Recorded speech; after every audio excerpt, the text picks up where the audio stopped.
Priyanka Bhatt. So, yeah, she is an ME student in our department. So she'll be giving the talk now.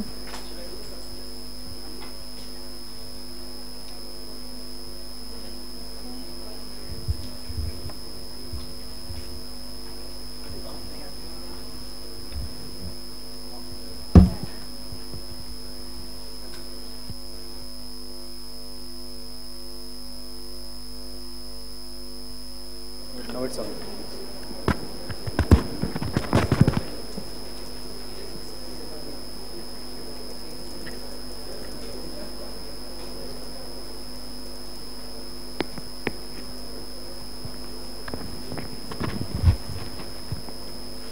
Good afternoon, everyone. I hope you had a very good morning session.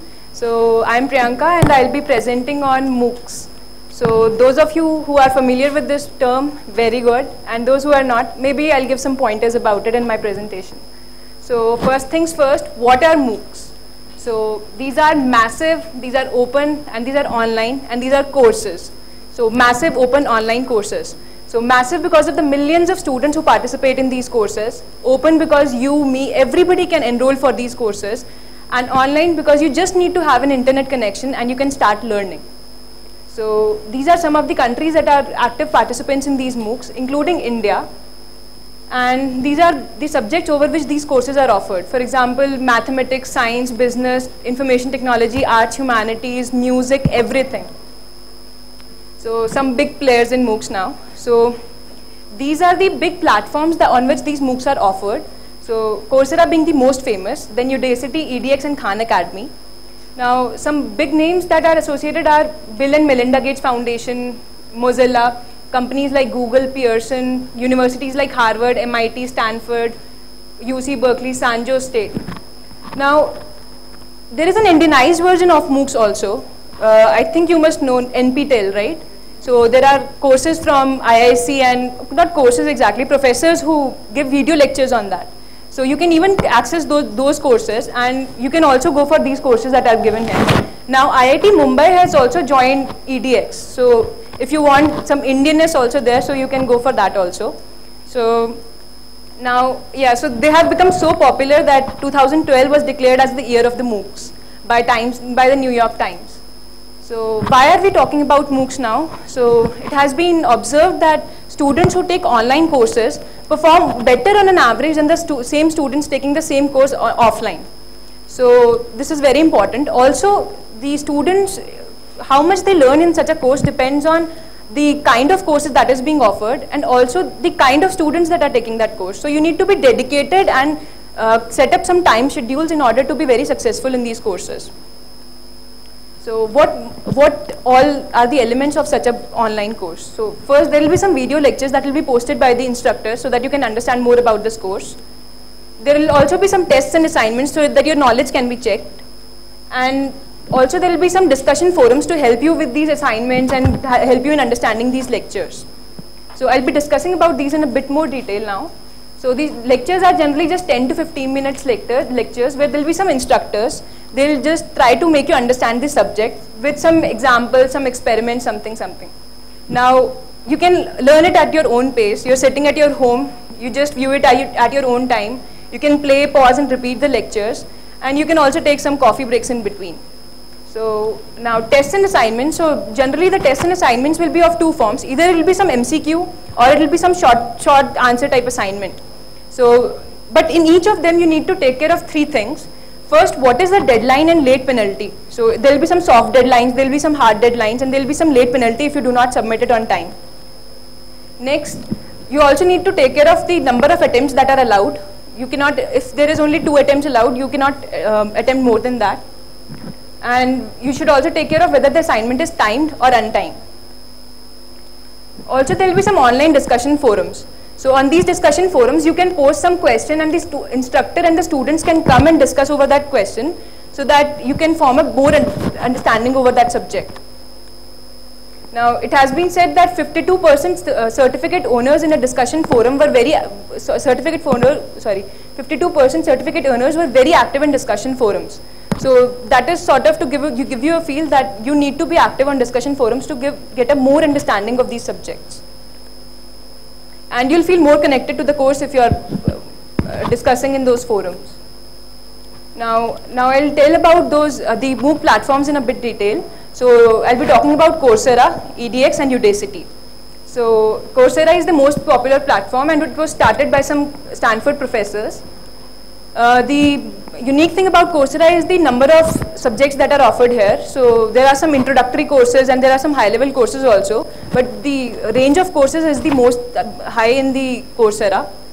Now the schedule of these courses is going to be fixed, so there will be some weekly video lectures and there will be some assignments and tests that you have to attempt. And the grading will depend on how the grading is depends on the questions that are posted. So if the MCQs are there or there are programming assignments, that will be computer graded. But if the questions are short answer type questions, then they'll be peer graded, in the sense that you will have to check the assignments of some 4 to 5 people, and in turn some 4 to 5 people will check your assignment. And the courses at Coursera, so the universities create the courses by themselves and post it on Coursera. So so the courses will be of different styles each, and you will get free completion certificates once you complete the course. But if you want a better certificate saying that you were the one who attempted that course and not somebody else, then you have to pay some money, like $50 or something, for that course, and you have to sign up for the Coursera signature track for that. Now these are some upcoming courses at Coursera. So there is a machine learning course, social psychology, interactive computer graphics, mythology, algorithms, calculus, game programming, Android programming, and there are many more courses. You can just go to their site and check up the courses that you like. Now Udacity, so it was also founded by some Stanford professors, and the courses that are offered on Udacity are lesser than the courses that are offered on Coursera, but the courses are more intense. So they're self-paced courses. So unlike Coursera, so you can study as little or as much as you want each week. It is good for students who do not have so you cannot decide that each week you are going to spend 8 hours on Coursera. So just enroll on Udacity. You can spend your own time whenever you like. And but this requires stronger motivation. And the courses are generally divided into 3 levels. So there will be beginner courses, intermediate courses, and advanced courses. And you can sort of do a degree-like curriculum. So first take up some beginner courses, then start with some intermediate courses, and then go to the advanced courses. So there is strict quality control. So they create all of their courses themselves, and taking into concern the teaching assistants and instructors, everything. So the quality of courses at Udacity is going to be very good. And these are the courses that are being offered at Udacity: programming with Python, data science, Hadoop, artificial intelligence for robotics, how to build a startup, and many more. Take note that these are self-paced courses, so there is no start time. You can start it at any time, end it at any time. Next, I'll talk about edX. So it was started by MIT and Harvard, and even this has lesser number of courses than Coursera, but the video quality is generally good. So the universities that have recently joined it are Berkeley, IIT Mumbai, Cornell University, etc. Now they're not self-paced, so there will be deadlines like Coursera has, but the duration of the courses is longer than Coursera's. Also, they're more rigorous than Coursera and less tolerant in terms of deadline than Udacity, because Udacity does not have any deadlines at all. Now the studying process is consistent. Once you know how to attempt a course on edX, then there is no problem later on that the system will change this, that. So once you get comfortable, it will be good for you. Now these are some upcoming courses at edX: Introduction to Linux, Psychology of Criminal Justice, Science of Happiness, Data Analytics and Learning, Introduction to Computer Programming. So now the big question is, which platform should you choose? So okay, you know these exist.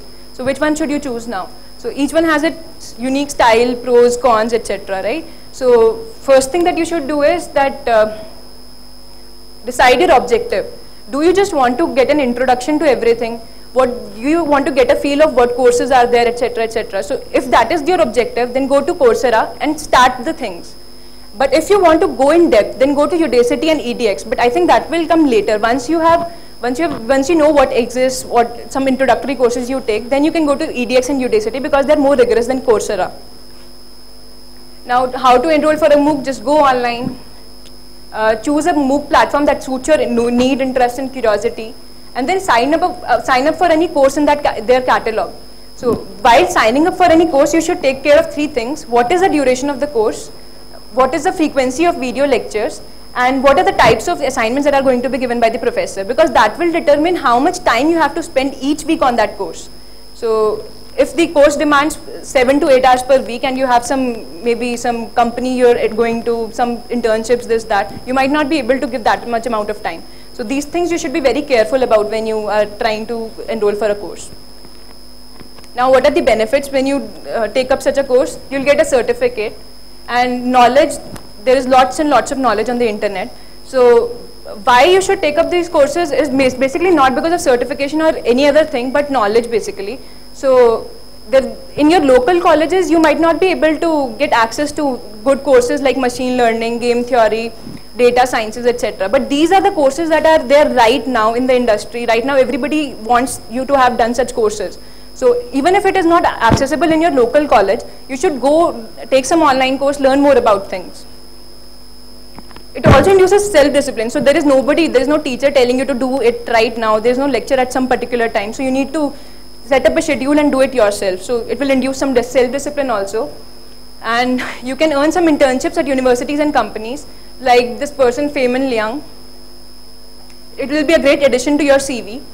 And who knows, you might land up a job because of one of these courses. And some guidelines. So some students who successfully completed these courses came up with some guidelines for the rest of the students who can enroll for these courses. So first thing is develop a time management strategy.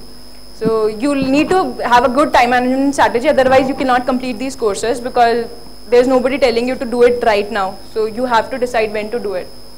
And make most of these online discussions. So if you discuss with your peers, the things will get more clear to you. So it will improve your understanding. Next is use it or lose it. Just don't watch the lectures and then be good with it. Okay, I've watched it.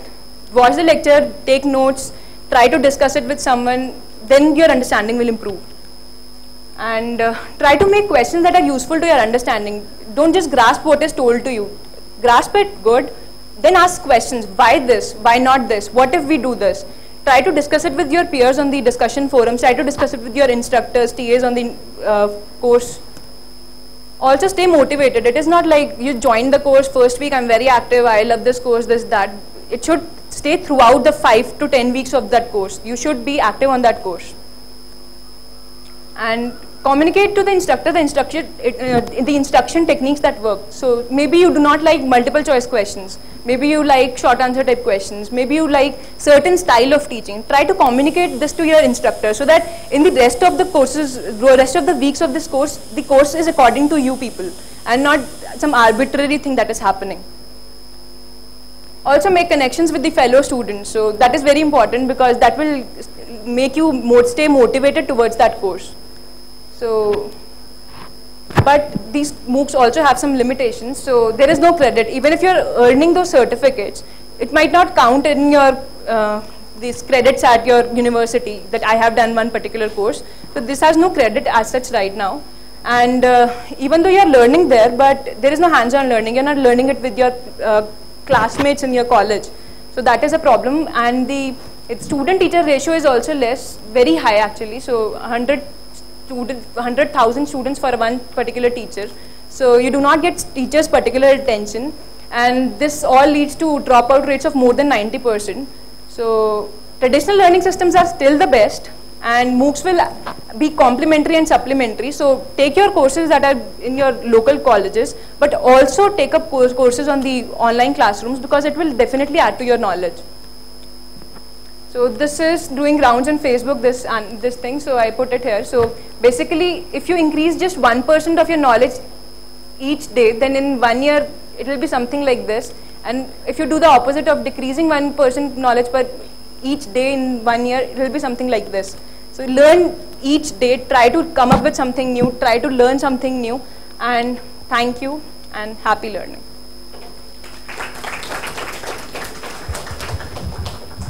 Any questions you have?